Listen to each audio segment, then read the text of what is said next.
Jadi, Rasulullah ini ikhwas sekalian, seorang pemimpin, ya, seorang kepala, negara, kemudian juga orang pemimpin perang, semuanya dia lakukan. Pemimpin istri-istrinya di rumah, ya, ini tentu sibuk sekali. Tapi ikhwas sekalian, yang unik dari beliau ini, beliau menyempatkan diri untuk menasihati para pemuda, ya, kalau ketemu, ya. Ini luar biasanya. Salah satunya ikhwas sekalian, ya, seorang pemuda yang namanya Mu'adz bin Jabal radhiyallahu an, ya. Suatu ketika ikhwas sekalian, ya, di perjalanan, ya, beliau ini, satu kendaraan dengan Mu'adz, ya. Mu'adz, memboncengi Rasulullah, ya, coba kita kalau dibonceng begitu ya, digonceng ya istilahnya, ikut di belakang kita misalnya, teman, teman ini sepanjang jalan kasih tausiah, kasih nasihat. Begitulah Rasulullah SAW. Jadi tidak ada yang sia-sia ya kalau ketemu orang.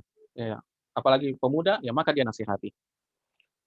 Nah, ketika Mu'adz ya, bin Jabal radhiyallahu anhu ini membonceng Rasulullah SAW, ya, mengendari keledai yang bernama Ufair. Ya.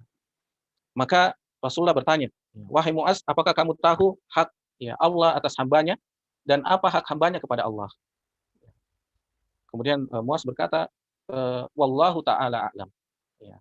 Hanya Allah, ya, sesungguhnya Allah apa? Wallahu wa rasuluhu a'lam. Hanya Allah dan Rasulnya yang tahu, ya kata Mu'adz. Dan di sini Rasulullah SAW ya, menyampaikan bahwa hak Allah atas hambanya adalah hendaknya mereka menyembahnya dan tidak menyekutukannya.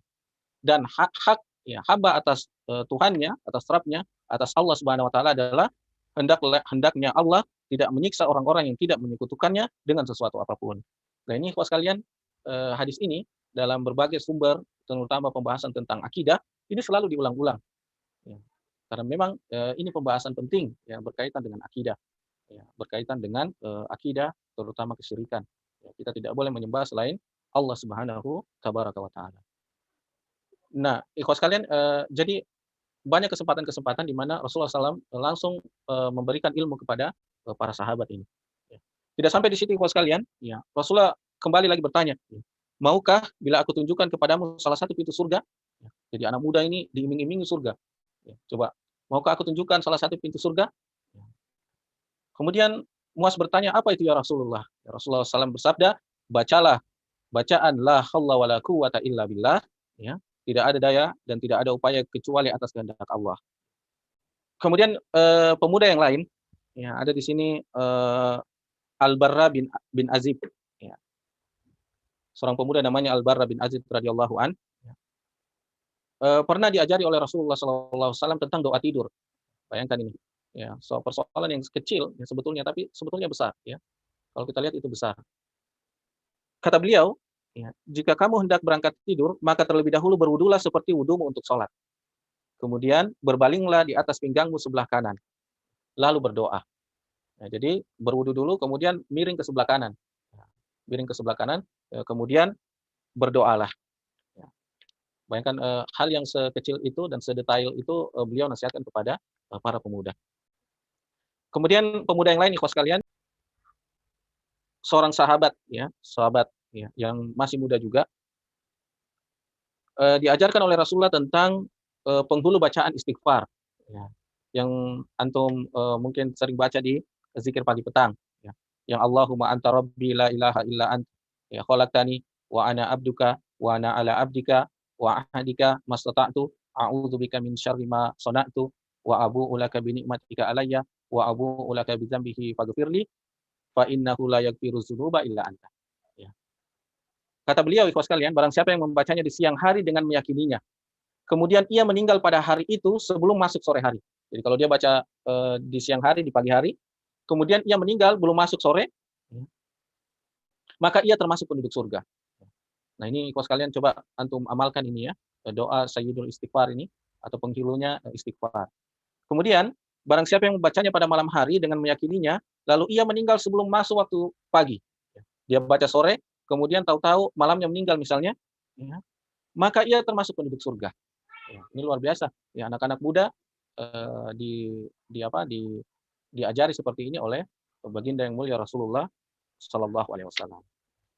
Kemudian ikhwas kalian, yang ketiga, para sahabat itu ikhwas kalian adalah ya, para pemuda di zaman sahabat itu orang yang gemar ilmu, menulis ilmu, ya, bahkan menghafalnya. Kalau disebutkan, ya, Abu Hurairah radhiyallahu an yang pernah berkata, "Tidak seorang pun sahabat Nabi yang lebih banyak menghafal hadis kecuali aku." Jadi kalau menghafal ini memang, eee sahabat yang mulia Abu Hurairah radhiyallahu an. Tapi kalau menulis kata beliau, kata, Abu Hurairah, adalah Abdullah bin Amru, ya. Ia menuliskan hadis sedangkan aku tidak menuliskannya. Dan, qadarullah ikhwah sekalian, ya, Abdullah bin Amru ini, pernah dilarang oleh para sahabat yang lain. Kenapa? Karena dia menulis, sesuatu yang, diucapkan oleh Rasulullah SAW, ya. Dan ini, takut, ya, karena Rasulullah itu hanya seorang manusia juga, mungkin ada salah, ya, mungkin juga ada kesalahannya. Tapi kemudian, ya, beliau datang kepada Rasulullah SAW mengadukan itu, ya. Kemudian Rasulullah, memberikan isyarat, ya. Beliau berkata, "Uktub," ya, "fawalladzi nafsi biyadihi ma yakhruju minhu illa haqqin." Ya. Tulislah kata beliau, ya, "Demi Allah tidak ada yang keluar dariku, ya, kecuali kebenaran." Ini, dikhususkan untuk, Abdullah bin Amr ini untuk menulis, hadis dari Rasulullah SAW. Jadi kebanyakan dahulu ikhwah sekalian, ya, para sahabat itu memang menghafal, baik Al-Qur'an maupun hadis Nabi SAW. Sehingga ikhwah sekalian, Al-Qur'an dan hadis itu memang tertanam di dada, ya, tertanam di dada bukan cuma di tulisan. Ya beda misalnya kita sekarang ya, banyak menulis, ya, ketika ilmunya mau dipakai kita kembali rujuk ke tulisan. Ya, tapi pada para sahabat pemuda zaman dulu ikhwah sekalian, mereka hafal, ya, sehingga suatu waktu dipakai mereka langsung sampaikan, ya. Tentunya kekuatan hafalan ini ikhwah sekalian, ya, bisa juga, menjadi penyebab, ya, ilmu itu mengakar dalam, jiwa-jiwa kita.